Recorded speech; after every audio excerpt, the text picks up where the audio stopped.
வணக்கம் ஐயா, நான் ஜோதிடர் அம்பிகா சேலம் மேச்சேரி. என்னோட கேள்வி கால அதாவது சர்ப்ப கிரகங்களை பற்றினது. இரு ஆதிபத்திய வீடுகளில் ராகுவோ கேதுவோ இருந்து தசை நடத்தும் பொழுது ஒரு வீட்டில் சுபகிரகத்தோடு சேர்ந்து தசை நடத்துது, இன்னொரு வீட்டு பலனை பிற்பகுதியில் செய்யும்ன்றது ஜோதிட விதி. அந்த இன்னொரு வீட்டில் பாவகிரக தொடர்பு அல்லது பாவகிரகம் இருக்குது அப்படிங்கிறப்போ இந்த வீட்டு சுப பலனை இந்த வீட்டில் இருக்கும்போது செஞ்சுட்டு அடுத்த வீட்டு பாவ பலனை எப்படி செய்வார், எவ்வளவு தூரம் செய்வார் அப்படிங்கிறத நீங்கள் ராகு கேதுக்களுக்காக சுபர் பாவர் வீட்டில் அப்படின்ற மாதிரி சொல்லுங்கள். நீங்கள் அம்மா என்ன கேட்குறீங்கன்னா, ராகுவோட குரு சேர்ந்துருக்கிறாரு, கேதுவோட சனி சேர்ந்துருக்கிறாரு அப்படி கேட்குறீங்களா? இல்லைங்க ஐயா, ரெண்டு ஆதிபத்திய வீடுகளில் ஒன்றில் குரு ராகு சேர்க்க, இன்னொன்றில் பாவகிரகம் இருக்குது பார்க்குது அப்படியே ஒன்று.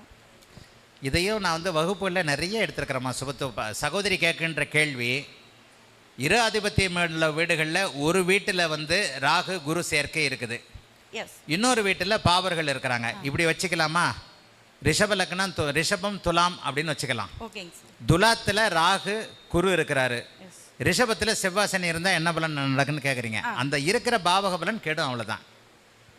நீங்கள் கேட்குற கேள்வியை நான் இப்படி விரிவாக சொல்கிறேன். ரிஷபம் துலாம் ரெண்டும் சுக்கிரனுடைய வீடுகள். துலாத்தில் குரு ராகு இருக்கு. அப்போ அந்த இடத்துல துலாத்தில் குரு ராகு இருந்தால் ராகு தசையில் சுக்கிரனுடைய காரகத்துவங்கள் குருவின் ஆதிபத்தியம் காரகத்துவத்தோடு கலந்து நடக்கும்.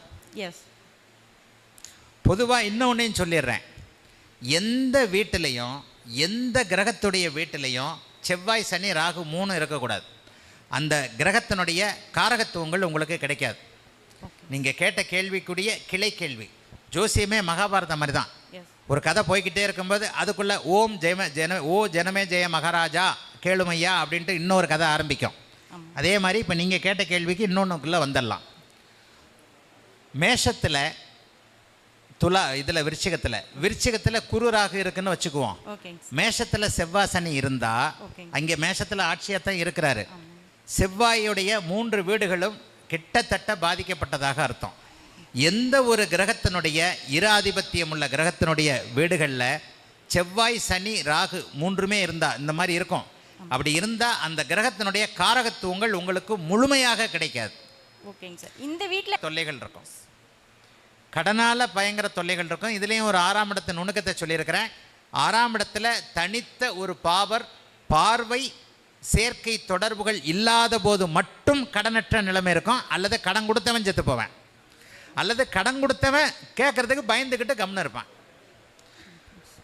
ஆக இப்போ அம்மா நீங்கள் கேட்ட மாதிரி ஒரு வீடு 2 ஆதிபத்திய வீடு அதிக பாவத்துவத்தை அடைந்தால் ஒவ்வொன்றுக்கும் தனித்தனி விளக்கங்கள் இருக்கின்றன.